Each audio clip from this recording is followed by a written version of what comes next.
오늘 하나님께서 우리에게 주시는 말씀은 느헤미야 8장 5절에서 10절까지 말씀입니다. 느헤미야 8장 5절에서 10절 말씀입니다. 같이 한번 읽겠습니다. 시작. 에스라가 모든 백성 위에 서서 그들 목전에 책을 펴니 책을 펼 때에 모든 백성이 일어서니라. 에스라가 위대하신 하나님 여호와를 송축하며 모든 백성이 손을 들고 아멘 아멘 하고 응답하고 몸을 굽혀 얼굴을 땅에 대고 여호와께 경배하니라. 예수아와 바니와 세레바와 야민과 악굽과 사브데와 호디야와 마아세야와 그리다와 아사랴와 요사박과 하난과 블라야와 레위 사람들은 백성의 제자리에 서 있는 동안 그들에게 율법을 깨닫게 하였는데 하나님의 율법책을 낭독하고 그 뜻을 해석하여 백성에게 그 낭독하는 것을 다 깨닫게 하니 백성이 율법의 말씀을 듣고 다 우는지라. 총독 느헤미야와 제사장 겸 학사 에스라와 백성을 가르치는 레위 사람들이 모든 백성에 이르기를 오늘은 너희 하나님의 여호와의 성일이니 슬퍼하지 말며 울지 말라 하고 느헤미야가 또 그들에게 이르기를 너희는 가서 살찐 것을 먹고 단 것을 마시되 준비하지 못한 자에게는 나누어 주라. 이날은 우리 주의 성일이니 근심하지 말라. 여호와로 인하여 기뻐하는 것이 너희의 힘이니라 하고. 아멘. 오늘은 느헤미야 네 번째 시간입니다. 저희가 한 달에 한 번씩 이렇게 예배를 드리다 보니까 네 번째 시간이지만 이렇게 잊어버리신 분들도 계시고 또 처음 오신 분도 계시고 해서 간단하게 요약하도록 하겠습니다. 느헤미야는 BC 445년도에 페르시아 제국에 살고 있었습니다. 이때는 유다가 바벨론에게 멸망을 당하고 한참의 시간이 흐른 뒤에 이 메데 페르시아 제국이 다스리고 있던 때였습니다. 이 페르시아는 지금 아닥사스다 왕이 다스리고 있었고 느헤미야는 이때에 술 맡은 관원장이었습니다. 꽤 높은 직책이라고 말씀을 드렸습니다.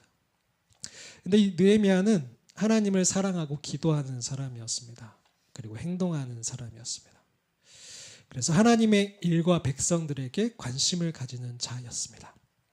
느헤미야를 13장까지 쭉 읽어보시면 정말 멋지게 산 사람, 우리가 정말 갈망하는 하나님을 사랑하고 아버지의 일이 나의 일이라고 이렇게 살아가는 사람의 본을 보여주는 모습을 보여줍니다.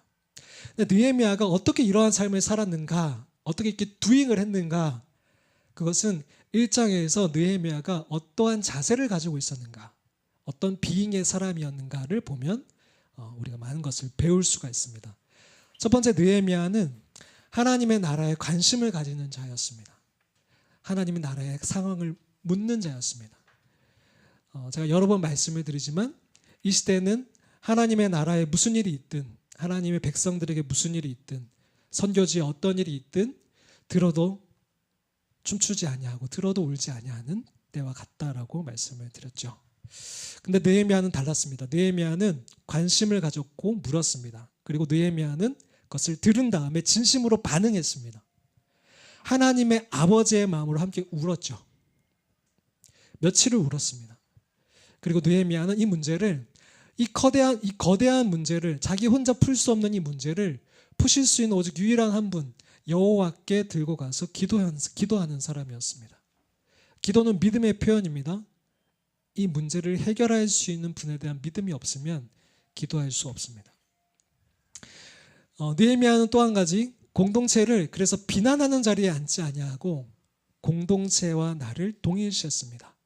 그래서 나라를 위해서, 민족을 위해서 기도할 때에도 우리 조상들, 나라고 하면서 이것이 저 사람들의 죄가 아니라 나와 우리의 죄라고 기도했습니다. 우리는 비판하는 자리에 있기 쉽죠.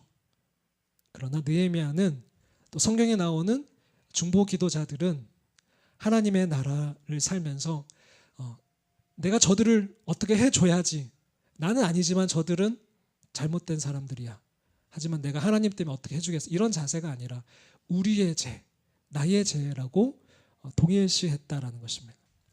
다섯 번째는 느헤미야는 그래서 이 나라가 이 민족이 내 뜻대로 변화될 것을 기도하지 아니하고 하나님의 약속을 붙잡고 기도하는 자였습니다.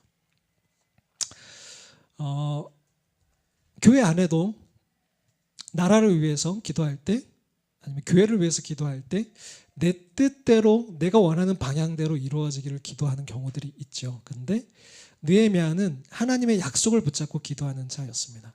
마지막으로 느헤미야는 이 아버지의 일에 동참하기 위해서 자기에게는 능력과 자원이 없다는 것을 너무나 잘 알고 있었기 때문에 하나님께 은혜를 구했습니다. 하나님 도와주세요. 그래서 하나님께서는 느헤미야를 사용하셨죠. 느헤미야는 이것이 한 번의 기도로 끝난 것이 아니라 지속해서 기도했고 하나님의 때가 되었을 때 하나님이 앞서가실 때 그것을 분별하고 같이 동참하게 되는 일들이 2장부터 일어나게 됩니다. 그래서 목숨을 걸고 죽으면 죽으리라는 그 자세로 아닥사스 왕에게 내게 이러한 부탁을 들어주십시오라고 부탁을 하게 되죠. 그리고 보내심을 받습니다. 기적과 같은 일이었습니다. 그런데 이 느헤미야가 예루살렘으로 돌아온다는 소식을 듣고 많은 대적들이 이 느헤미야를 기뻐하지 않습니다. 반가워하지 않고 이들을 방해하게 됩니다. 그러면서 하나님의 일에는 반드시 영적 방해가 있다라고 말씀을 드렸습니다. 왜냐하면 하나님을 사랑함으로 하나님 일에 동참하는 이 사람 한 사람을 통해서 어마어마한 일들이 일어나기 때문에 하나님 나라에 어마어마한 일들이 일어나고 영향을 끼치기 때문에 대적들은 이 하나님의 일을 하는 자들을 좋아하지 않고 기뻐하지 않고 대적한다라고 하였습니다. 그 영적 방해를 하는 방법 중에 대표적인 것이 이 느헤미야도 이러한 방해를 받았는데요. 우리 역시도 하나님의 일을 함에 있어서 이러한 영적 방해를 받아왔고 또 받아갈 것입니다. 그러면 사탄이 우리를 속이는 우리를 넘어뜨리고 더 이상 하나님을 따라가지 못하게끔 하는 그 방법을 알고 있어야겠지요. 그것이 첫 번째가 뭐냐면 조롱과 멸시였습니다. 조롱과 멸시. 니까짓 게 하나님 크기의 일과 나를 비교하면서 나를 조롱하고 멸시합니다. 그리고 비교와 낙심합니다.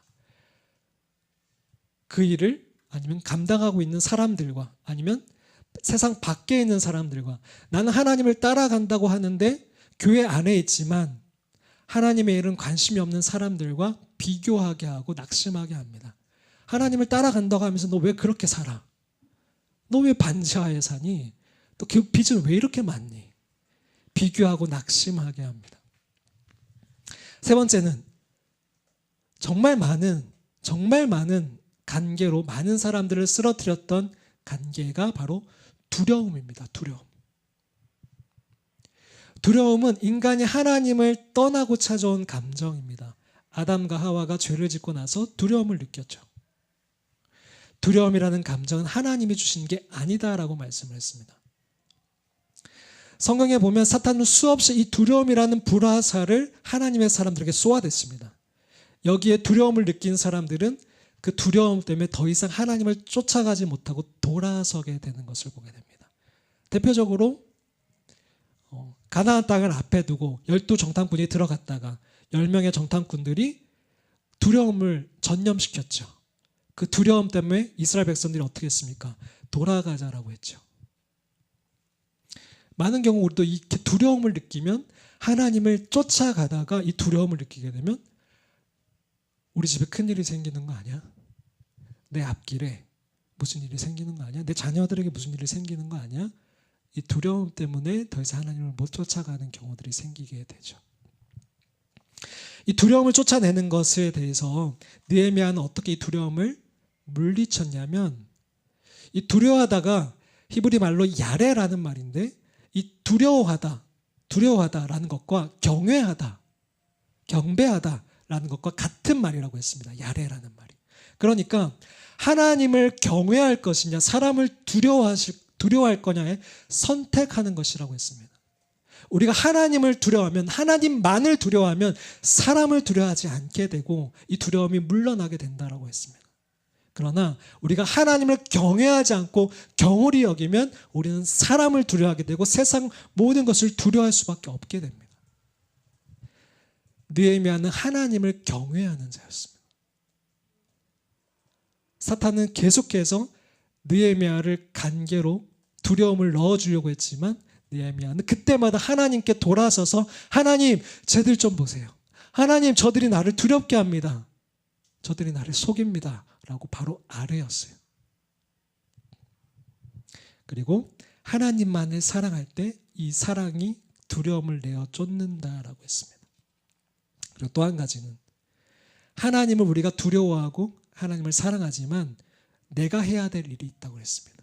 사탄이 계속해서 넘나드는, 넘실거리는, 쳐들어오는 내 성벽을 방비해야 된다라고 얘기를 했습니다. 약한 곳을 철저히 보수하지 않으면 언제든지 얼마든지 사탄이 그곳을 넘어올 수 있다고 했습니다. 어쨌든 오늘은 좀 말씀을 짧게 마치고 기도를 좀 많이 하고 싶은데 최대한 9시까지는 끝내보도록 하겠습니다.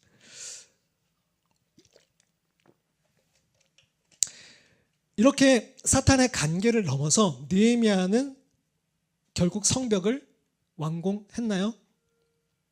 했습니다. 얼마 만에요? 52일 만에 완공했습니다. 140년 동안 하지 못했던 일입니다. 근데 느헤미야가 하나님을 사랑하고 하나님의 일을 나의 일이라고 여기고 기도하고 하나님의 자원을 구하며 이렇게 쫓아온 이 느헤미야가 하나님과 함께 52일 만에 이 성벽을 완공하게 됩니다. 느헤미야 6장 15절 16절 말씀을 같이 한번 읽겠습니다. 시작. 성벽 역사가 52일 만인 엘루럴 25일에 끝남에 우리의 모든 대적과 주위에 있는 이방 족속들이 이를 듣고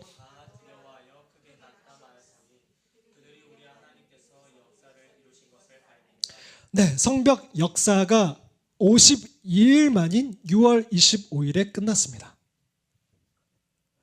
근데 재밌는 말들이 뒤에 나옵니다. 우리의 모든 대적과 주위에 있는 이방 족속들이 이를 듣고 다 어떻게 했다고요?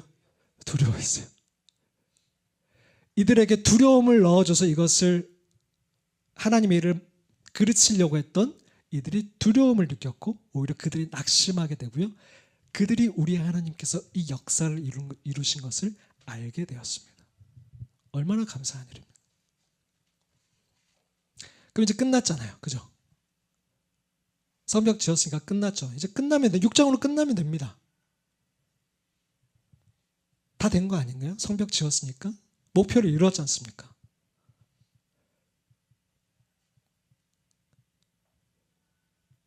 우리는 보통 여기서 끝냅니다. 우리의 목적을 이루면 여기서 끝내요. 근데 느헤미야는 진짜 목적이 있었습니다. 그래서 7장부터 다시 이야기가 시작됩니다. 보통 여기서 끝납니다. 목적을 이뤘잖아요. 목숨 걸고 하나님 일에 동참해서 큰 일을 이뤘잖아요. 엄청난 열매를 맺었잖아요. 보통은 여기서 끝냅니다.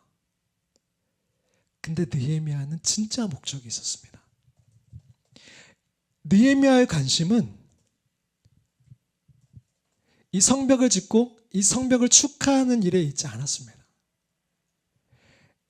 느헤미야가 성벽을 쌓은 이유는 결국 영적 회복을 위해서였습니다. 영적 성벽을 쌓기 위함이었고 하나님과의 관계가 다시 회복되는 것이 느헤미야가 진짜로 바랬던 목표였고 목적이었습니다.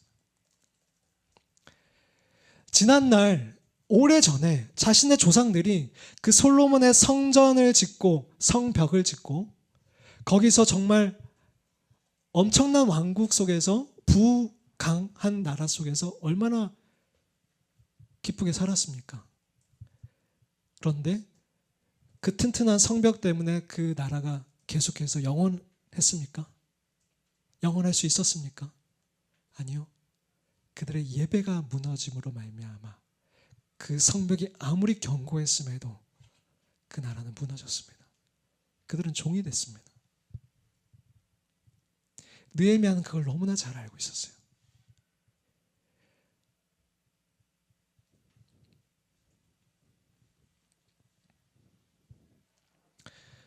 우리가 실수하는 것이 이 성벽을 쌓기 위해서 주님을 찾는, 이 성벽이 목적이 되는 그런 경우들이 많습니다. 이 성벽을 짓게 되면 이 성벽을 지은 그 기쁨에 도취되어서, 그리고 그 성벽 안에서 안락함을 누리면서 그냥 거기서 하나님을 찾는 것을 멈춰버리는 경우들이 생기죠.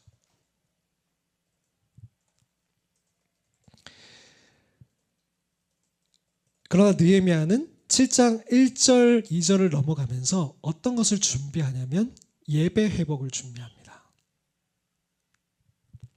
7장 1절 2절 말씀입니다. 성벽이 건축됨에 문짝을 달고 문지기와 노래하는 자들과 레위 사람들을 세운 후에 내 아우 하나니와 영문의 간원 하나냐가 함께 예루살렘을 다스리게 하였는데, 하나냐는 충성스러운 사람이요 하나님을 경외함이 무리 중에 뛰어난 자라. 자, 느헤미야는 이제 성벽을 세우고 문짝을 달고 리더십들을 세웁니다. 인사를 하는 거죠. 그러면서 이제 이 예루살렘 성을 다스릴 사람들을 세우는데, 첫 번째는 1장에 나왔던 자신의 아우 하나니를 세우고요. 두 번째는 이 영문의 관원 하나냐를 세우는데, 좀 말씀 주제에서 벗어나는 이야기이긴 하지만 여기서 리더십을 세우는 기준이 두 가지가 나옵니다. 보십시오. 리더십을 세우는 기준 두 가지가 뭐죠? 충성스러운 사람, 하나님을 경외하는 사람입니다. 충성스러운 사람과 하나님을 경외하는 사람. 리더십을 세울 때 우리가 충성스러운 사람을 찾는 경우들이 있고, 또 하나님만을 경외하는 사람을 찾는 경우들이 있는데, 이 두 가지 밸런스를 맞추고 이 두 가지를 같이 하나님을 경외하면서도 또 모든 만사에 충성을 다해서 신실한 사람, 정직한 사람을 찾는 것. 이게 굉장히 쉽지 않은 일이죠. 우리가 그런 사람이 되어야겠고요. 요즘 우리가 영적 리더십에서 배우고 있지만,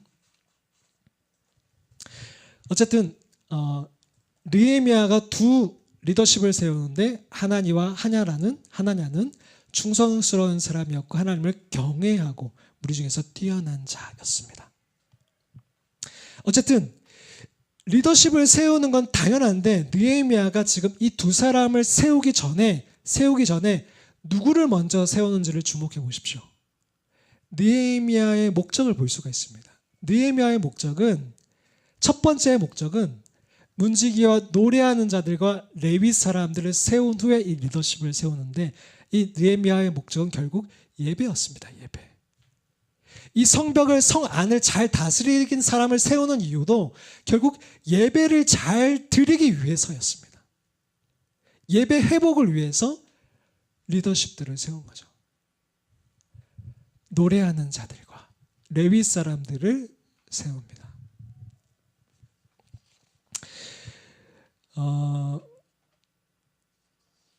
이러한 갈급함은 느헤미야에게만 있었던 게 아니라 그 백성들에게도 있었던 것 같아요.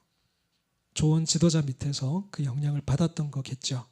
그러면서 8장으로 넘어가면 이스라엘 자손들이 달라진 모습들을 보여주는데요.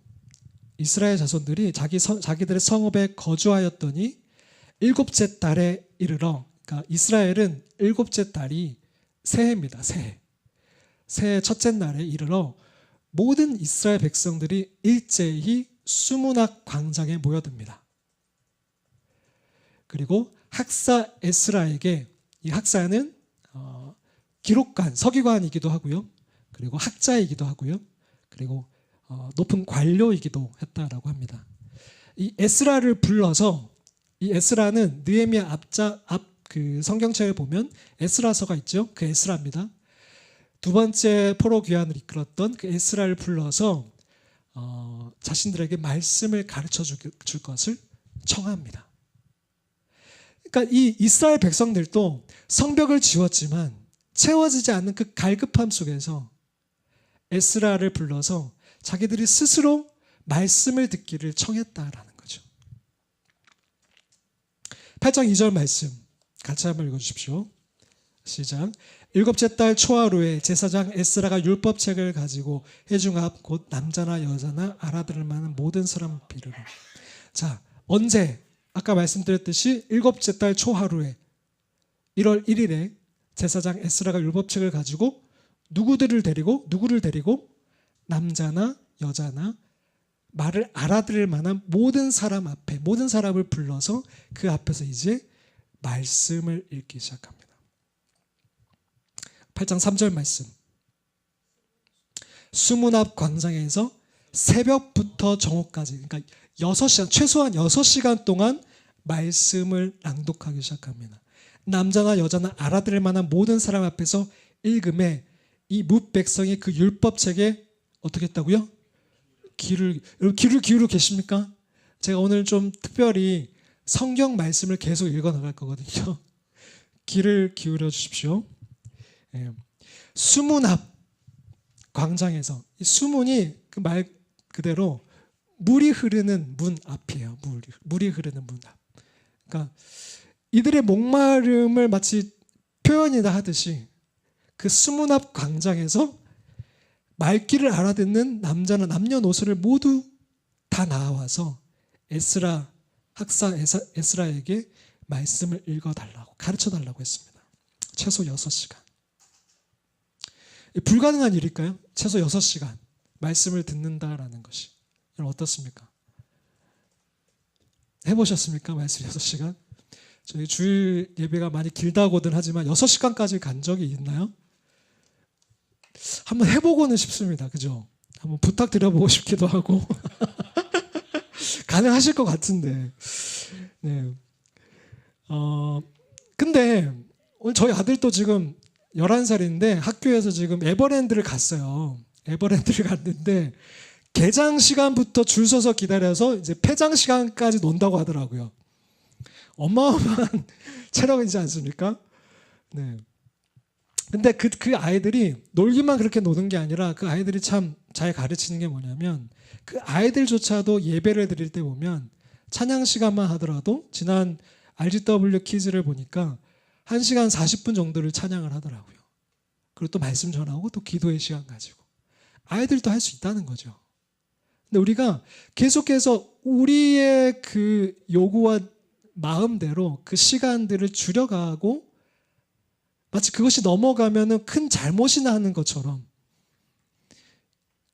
엄청난 일을 저지르는 것처럼, 율법을 어기는 것처럼 정죄하고 어떻게 말씀을 저렇게 오랫동안 전할 수 있냐, 그런 일 없는 것 같죠. 실제 교회에서, 다른 교회에서는 일어나는 일들입니다. 다른 교회에서 제가 말씀을 많이 전한 것도 아니고 50분 전했어요. 50분 그랬는데 별의별 소리를 들었습니다. 뭐 담임 목사님보다 설교 길게 한다 뭐 이런 소리 듣기도 하고, 별의별 소리를 다 들었는데 어쨌든 시간이 긴 게 잘못이 아니고, 또 물론 시간이 길다고 좋은 것은 아니지만, 그러나 이들이 이럴 수 있었던 건 뭐 때문이죠? 갈급함이 있었기 때문입니다. 말씀 앞에 겸비하는 자세가 있었기 때문이에요. 그러니까 이들이 최소 6시간 동안 여기 보시면 서 있었습니다. 서서 말씀을 들었습니다. 우리에게 이런 갈급함이 있냐는 거죠.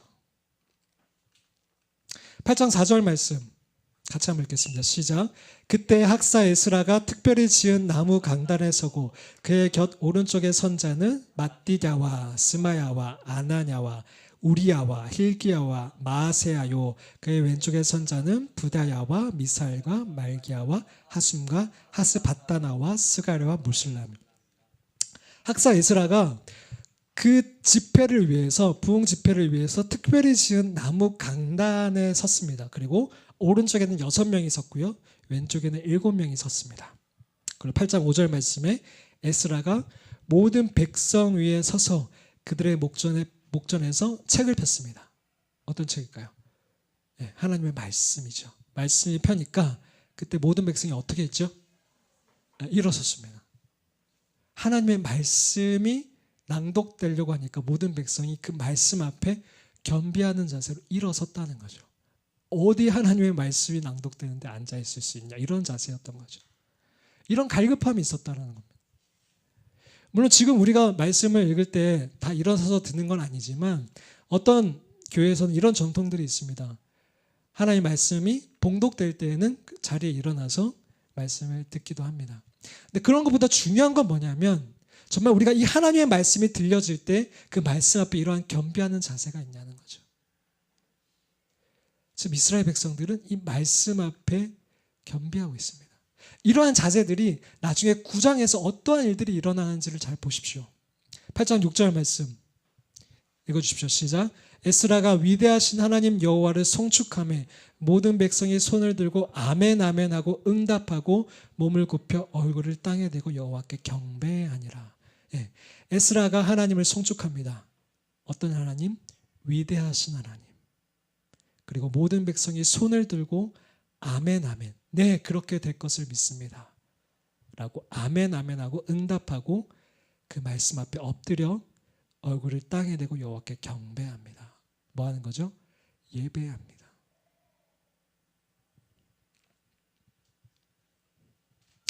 그리고 8장 7절 8절 말씀에 이 낭독되는 말씀들에 대해서 이 레위인들이 그 백성들 사이사이에 가서 이 말씀한 것들을 풀어주면서 말씀을 깨닫게 하게 됩니다. 그리고 8장 9절 말씀에 이 백성들이 말씀을 듣고 나서 어떤 반응이 일어나냐면 다 울게 됩니다. 말씀이 들린 거죠. 말씀이 들린 겁니다. 여러분, 말씀이 들리는 게 복입니다. 우리는 말씀이 지금 없어서 문제가 아니고요. 말씀에 기근이어서가 문제가 아니라 정말 많은 말씀들이 우리가 평생을 들어도 다 못 들을 말씀들이 인터넷에서 넘쳐나고 있지만 그 말씀이 우리에게 들리냐는 거죠. 그 말씀이 나를 변화시키냐는 거죠. 우는 것은 하나의 감정이죠. 운다고 하나님을 만난 것은 아니지만 진짜 하나님을 만나게 되면 이런 감정적인 반응이 터져 나올 수밖에 없는 거죠. 그 하나님의 위대하심과 나의 죄된 모습을 볼 때 그 절박함 속에서 울음이 터져 나오게 되는 거죠.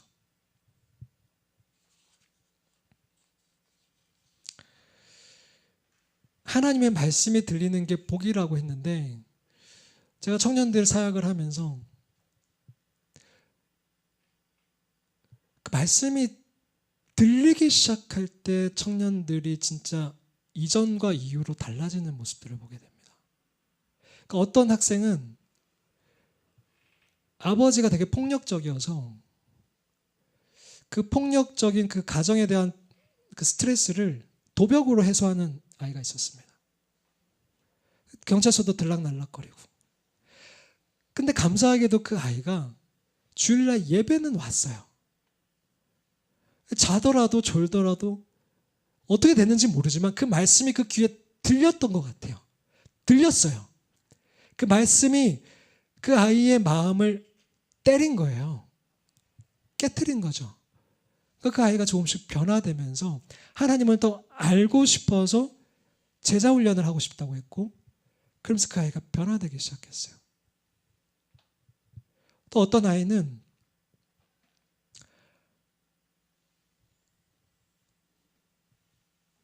기독교 학교에서 이렇게 중고등학생을 보내다가 상처를 받았나 봐요. 기독교 학교에서. 그러면서 교회를 안 나가게 된 거죠. 그러면서 세월을 낭비하다가 25살까지 자기 마음대로 살았던 거예요.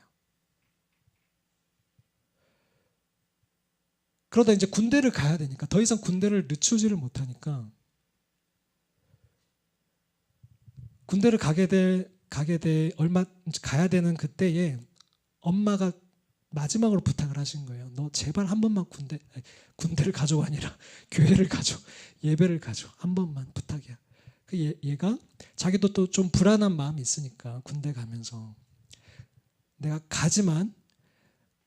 가서 하나님이 나 안 만나주시면 내가 다시는 교회 안 가라고 교회 온 거예요.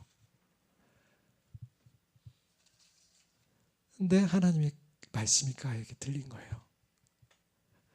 제가 말씀을 전하고 나서 화장실에 이렇게 손을 씻으러 갔어요. 손을 씻고 있는데 누가 이렇게 건장한 남자가, 팔에 문신이 있는 남자가 저 옆에 서는 거예요. 저는 깜짝 놀랐어요. 그 당시만 해도 거기에 이제 청년들이 많이 모이니까 그 이단에서 보낸 자객인 줄 알았어요. 실제로 그런 소문도 있었고, 이단에서 이제 저기 청년부 목회자를 이렇게 어떻게 하라 이런 지령을 받고 온 자객인 줄 알고 흠칫했어요. 근데 그 아이가 하는 말이 목사님 감사해요라는 거예요. 그러면서 무슨 말인지 싶어서 이제 화장실에 나와서 그 아이랑 같이 얘기를 했는데, 그러니까 자기 마음대로 살았던 거예요. 하고 싶은 대로. 이제 근데 그렇게 해서 교회를 왔는데 하나님의 말씀이 들려서 나 제대로 살아야 되겠다 한 거예요. 말씀이 들린 거예요. 그게 복이죠.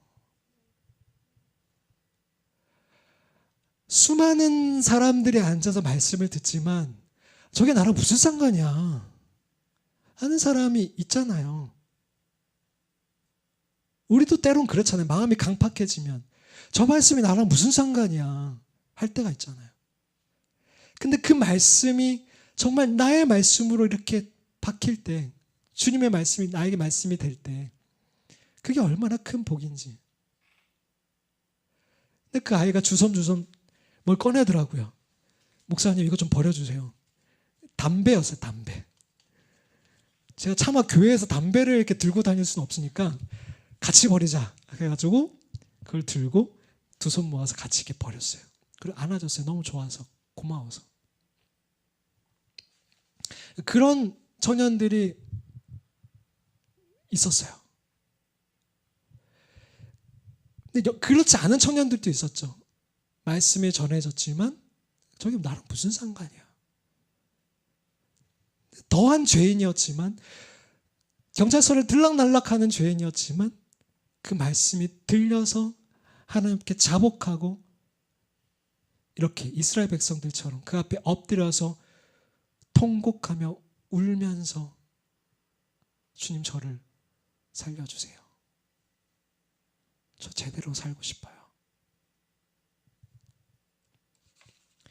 지금 이스라엘 백성들이 그 자세로 말씀을 듣고 있습니다.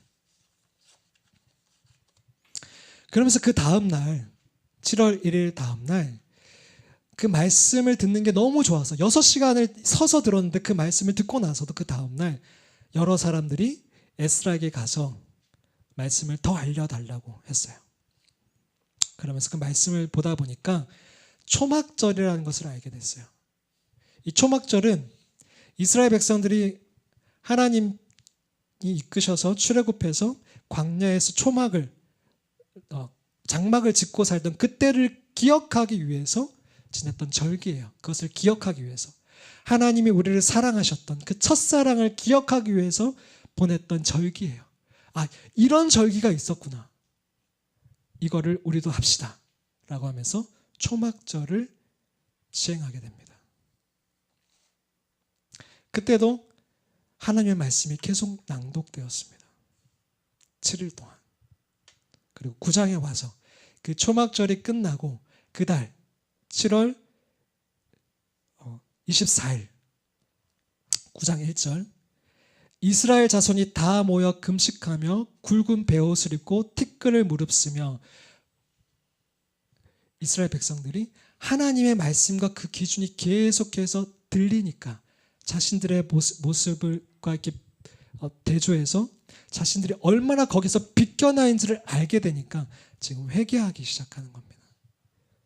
2절, 모든 이방 사람들과 절교하고, 이방 사람들과 지었던 그 제들을 끊기 위해서 이방 사람들과 절교하고 서서 자기의 죄와 조상들의 허물을 자복하고, 이 날에 낮 4분의 1, 그러니까 한 3시간 정도 그 제자리에 서서 그들의 하나님 여호와의 율법책을 낭독하고, 말씀이 빠지지 않습니다. 하나님의 부흥, 하나님의 회복에는 말씀이 빠지지 않습니다. 찬양과 기도만 있는 게 아니라 너무너무 중요하지만 말씀이 빠질 수가 없습니다. 율법책이 낭독되었고 그 나머지 4분의 1은 3시간은 죄를 자복하면서 회개하면서 그들의 하나님 여호와께 경배, 예배, 찬양하였습니다. 회개하고 찬양하고 말씀 듣고, 회개하고 찬양하고 말씀 듣고.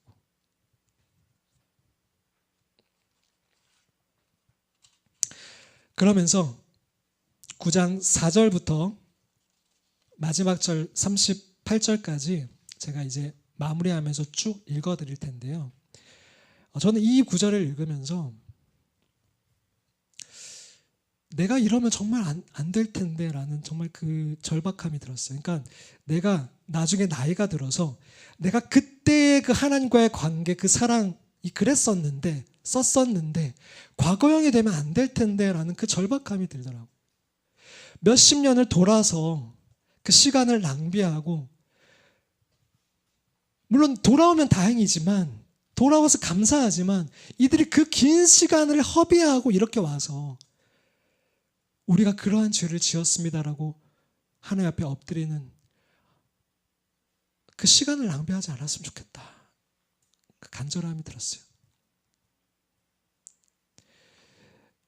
이 레위 사람들이 이제 대표 기도처럼 이 말씀을 읽은 것에 대해서 이렇게 선포하고 얘기하고 기도하는데요.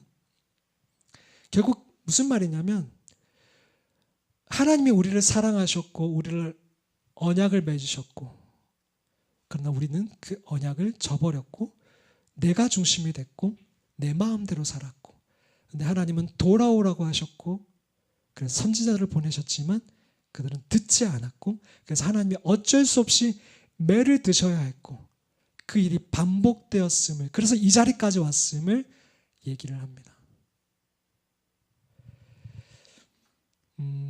에스라가 이스라엘 백성들 앞에 서서 말씀을 낭독했듯이 오늘은 이 말씀을 낭독하면서 말씀을 마무리해 가려고 합니다. 제가 읽어드리겠습니다. 하나님과 나의 관계를 대입하시면서 이 말씀을 한번 들어보십시오. 9장 4절 말씀입니다. 레위 사람인 예수와 바니, 감미엘, 스바냐, 분니, 세레비아, 바니, 그나니가 단상에 서서 큰 소리로 그들의 하나님 여호와께 부르짖었습니다. 그리고 레위 사람들, 제가 우리말 성경으로 읽어드립니다. 혹시나 조금 더 쉽게 전달드리기 위해서. 곧 예수와 감미엘, 바니, 하삼, 느야, 세레비아, 호디야, 스바냐, 부다히야가 백성들을 향해 외쳤습니다. 모두 일어나서 주 너희 하나님을 영원토록 찬양하라. 명령입니다. 주의 영광의 이름을 송축합니다. 주께서는 모든 찬송과 찬양 위에 높임을 받으소서. 오직 주만이 여호와이십니다. 주께서는 하늘과 하늘 위에 하늘과 그 위에 떠 있는 별, 무리와 땅과 그 안에 있는 모든 것, 바다와 그 안에 있는 모든 것을 다 짓고 생명을 주셨으니 하늘의 만물이 주를 경배합니다. 주께서는 여호와 하나님이십니다. 주께서 아브라함을 선택해 갈대아 우르에서 끌어내시고 아브라함이라는 이름을 주셨습니다. 그 마음이, 아브라함의 마음이 주께 신실한 것을 보시고 주께서 가나안 족속과 헷 족속, 아모리 족속, 브리스 족속, 여부스 족속, 기르가스 족속의 땅을 그 자손에게 주시겠다고 그와 언약하셨는데 의로우신 주께서는 주의 약속을 지키셨습니다. 주께서는 우리 조상들이 이집트에서 고난받는 것을 보시고 또한 그들이 홍해에서 부르짖는 소리를 들으시고 표적과 기사를 바로와 그의 모든 대신들과 그 땅의 모든 백성들에게 보내셨습니다. 이집트 사람들이 그들에게 얼마나 교만하게 굴었는지 주께서 아신 것입니다. 이렇게 해 주께서 오늘의 명성을 얻으셨습니다. 주께서는 우리 조상들 앞에서 바다를 갈라 그들이 마른 땅을 딛고 건너가게 하셨지만 그들을 핍박하는 사람들은 깊은 물에 돌을 던지듯 깊음 속에 던지셨습니다. 그들을 낮에는 구름 기둥으로 인도하시고 밤에는 불 기둥으로 갈 길을 비춰주셨습니다. 자, 제가 12절까지 읽었는데요. 13절 읽겠습니다. 주께서는 시내산에 내려오셔서 그들에게 말씀하시고 의로운 규례와 참된 율법과 선한 율례와 계명을 그들에게 주셨으며, 시내산에서 십계명을 주신 거죠. 주의 거룩한 안식을 그들에게 알려주시고 주의 종 모세를 통해 계명과 율례와 율법을 가르쳐 주셨습니다. 그들이 굶주렸을 때 하늘에서 양식을 내려주셨고 그들이 목말랐을 때 바위에서 물을 내어 먹이셨습니다. 우리에게도 그리하셨죠. 그리하여 주께서 전에 손을 들고 그들에게 주기로 맹세하신 그 땅에 들어가 차지하라고 하셨습니다. 그러나 우리 조상들은 교만하고 목이 곧아져서 주의 계명을 듣지 않았습니다. 왜 그랬죠? 이들의 목적은 가나안 땅이었기 때문에 그렇습니다. 느헤미야는 성벽을 짓는 게 목적이 아니었습니다. 예배 회복, 하나님과의 관계가 회복되는 게 목적이었지만 이 이스라엘 백성들은 가나안 땅에 들어가는 게 목적이었습니다. 17절 그들은 순종하지 않았고 주께서 그들 가운데 일으키신 기적을 곧 잊어버렸습니다. 그들은 목이 곧아져 거역하고 우두머리를 세워 종살이 하던 곳으로 돌아가려고 했습니다. 그러나 주께서는 용서하신 하나님이요 은혜와 긍휼이 많으시며 더디어 하시고 사랑이 많으신 분이기에 그들을 저버리지 않으셨습니다. 그들이 자기를 위해 송아지 형상을 부어 만들고 이것이 바로 너를 이집트에서 인도해낸 너희 하나님이다라고 하며 하나님을 모독했을 때에도 그랬습니다. 주께서는 주의 큰 긍휼로 그들을 광야에 버려두지 않으셨습니다. 낮에는 구름 기둥이 떠나지 않았고 그 길을 안내했고 밤에는 불기둥으로 그들이 가는 길을 밝히 비춰주셨습니다. 또 주의 선한 영을 주어 그들을 가르치셨습니다. 주께서는 그들의 입에 만나가 끊이지 않게 하시며 그들이 목말라 하면 물을 주셨습니다. 주께서는 그렇게 40년 동안 광야에서 그들을 돌보셨기에 그들이 부족한 것이 없었습니다. 옷도 낙지 않고 발도 부르트지 않았습니다. 주께서는 여러 나라들과 민족들을 우리 조상들에게 굴복시켜 주셨고 그 영역을 나눠주셨습니다. 그리하여 그들은 헤스본 왕 시온의 땅과 바산 왕 옥의 땅을 차지했습니다. 주께서는 그들의 자손들을 하늘의 별처럼 많게 하셨고 결국 그 약속을 이루셨죠. 아브라함과의 약속을 그들의 조상들에게 약속하신 땅으로 인도하면서 그 땅을 차지하게 하셨습니다. 그리하여 그 자손들은 들어가 그 땅을 차지했습니다. 주께서는 그들 앞에서 그 땅에 살고 있던 가나안 족속들을 굴복시키시고 그 왕들과 그 땅 백성들과 함께 다 그들 손에 넘겨줘 그들 마음대로 하게 하셨습니다.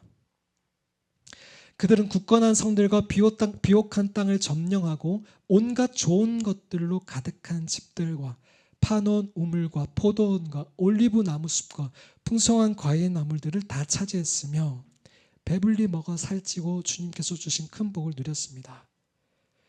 그럼에도 불구하고 그들은 불순종했고 주를 거역했습니다.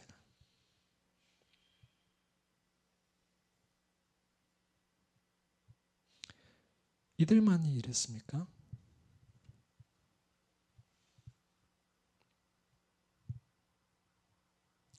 주의 율법을 뒤로 제쳐두고 그들을 주께로 돌이키려고 타이르는 예언자들을 죽이기까지 했습니다. 그래서 주께서 그들을 그 적들의 손에 넘겨 억압당하게 하셨습니다.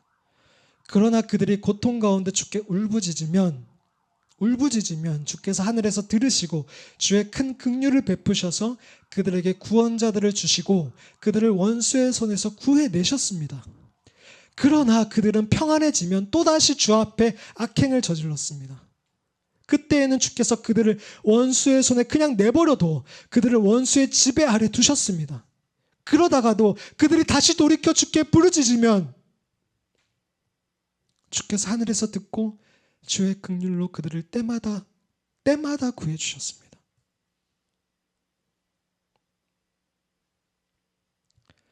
주께서는 그들에게 주의 율법을 돌아오라고 경고하셨지만 그들은 교만해서 주의 계명에 순종하지 않고 사람이 지키기만 하면 살 수 있는 주의 율법을 거역하는 죄를 지었습니다. 그들은 고집스럽게도 주께 등을 돌려대고 목을 뻣뻣이 세우고는 도무지 말을 들으려 하지 않았습니다. 말씀이 들리는 것이, 듣는 것이 복입니다. 주께서는 수년 동안 그들을 참아주셨고 주의 예언자를 통해 주의 영으로 그들을 타이르셨지만 마치 아버지가 아이를 타이르듯이 타이르셨지만 그들은 들은 척도 하지 않았습니다. 그리하여 주는 그들을 이웃 민족들의 손에 넘기셨습니다. 근데 얼마나 많은 사람들이 이렇게 이웃 민족들의 손에 넘기셨을 때 하나님을 원망했을까요? 하나님 살아계시냐고. 살아계시면 어떻게 나한테 이럴 수가 있냐고. 우리도 수많은 그렇게 원망을 하잖아요. 하나님 살아계신데 어떻게 내가 이렇게 될 수 있냐고. 어떻게 우리 그 집이 이렇게 될 수가 있냐고. 지금 그 이전의 일들은 전혀 생각하지도 않고 그냥 우리는 벌어진 일들만 생각하잖아요. 그러나 은혜와 긍휼이 많은 하나님께서는 그 큰 긍휼로 그들을 완전히 멸망시키거나 버리지 않으셨습니다. 그래서 우리가 여기 있죠. 우리 하나님이시여 주의 언약과 사랑을 지키시는 위대하고 강하고 두려운 하나님이여. 이전에는 이 하나님을 두려워하지 않았던 거예요.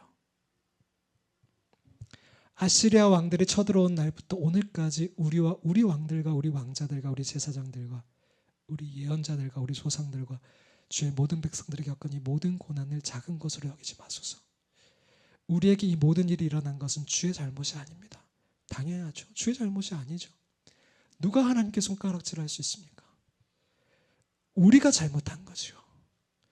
우리는 잘못했지만 주께서는 늘 그 자리에 계셨지요. 늘 성실하셨지요. 우리가 변덕스러웠죠. 우리 왕들과 우리 지도자들과 우리 제사장들과 우리 조상들은 주의 율법을 따르지도 않았고 주의 계명과 주께서 주신 경고에 신경 쓰지도 않았습니다. 그들은 그날에 살면서 주가 그들 앞에 두신 넓고 비옥한 땅에서 주가 주신 큰 복을 누리면서도 얼마나 많은 복을 누리고 있습니까? 지금 이 나라가 주를 섬기지도 않고 그 악한 길에서 돌이키지도 않았습니다. 그러나 보소서 그 결과는 어떻습니까? 우리가 오늘 종이 됐습니다. 이 대한민국에 얼마나 많은 젊은이들이 미디어에 죽음에 성에 돈에 중독되어 있고 종이 되어 있습니까?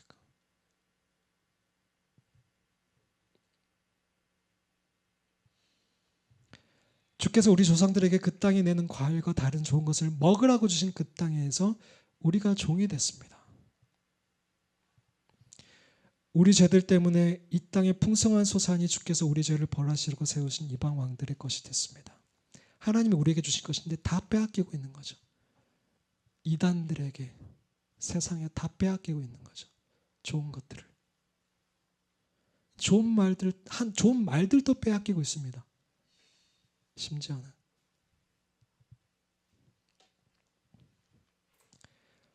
38절 이 모든 것을 생각하며 우리가 언약을 굳게 세웁니다. 스스로가 파기했던 그 언약을 이제 다시 우리가 언약을 세우겠다는 겁니다.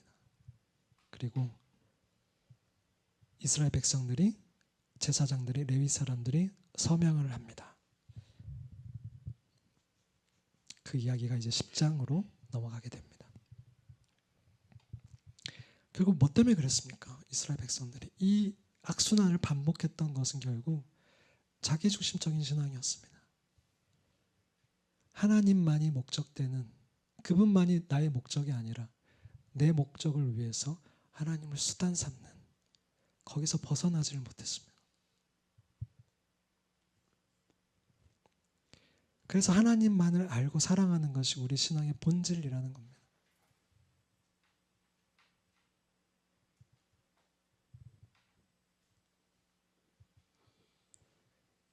다윗을 보십시오.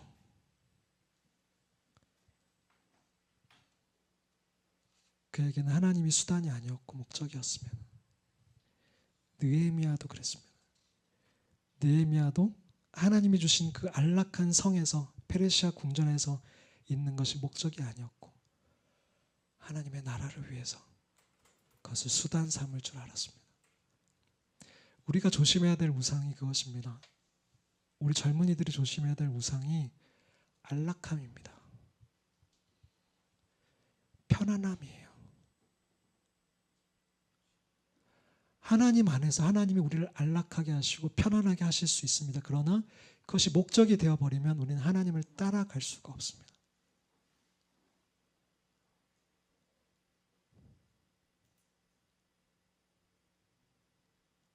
느헤미야에게 그 안락함이 우상이었다면 결코 이러한 일들이 일어나지 않았습니다.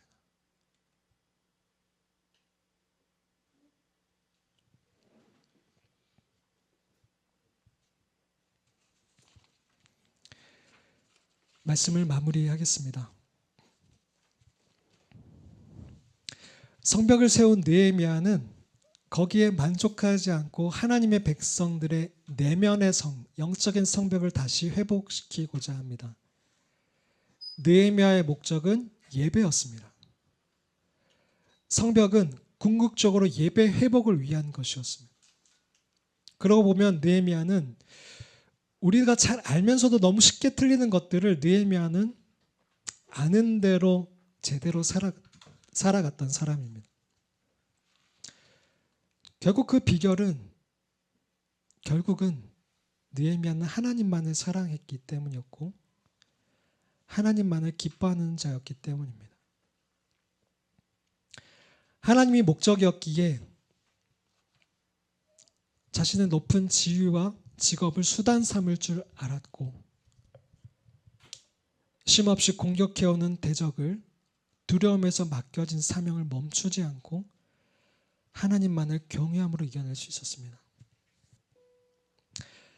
그리고 누구도 쉽게 이뤄내지 못할 커리어를 이루면 자칫 자축하고 안주하기 쉽지만 느헤미야는 정말 본질적인 것, 영적인 성벽인 예배를 쌓아 올려갑니다.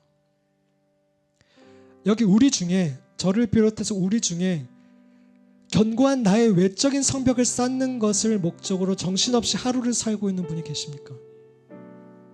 아니면 이미 그 견고한 성벽을 완성해가지고 그 성취감과 편안함에 갇혀서 안주하고 계신 분이 계십니까? 그렇다면 느헤미야가 왜 그 성벽을 52일 만에 짓고도 숨도 고르지 않고 그는 왜 예배를 회복하고자 했는지를 주목해 보십시오.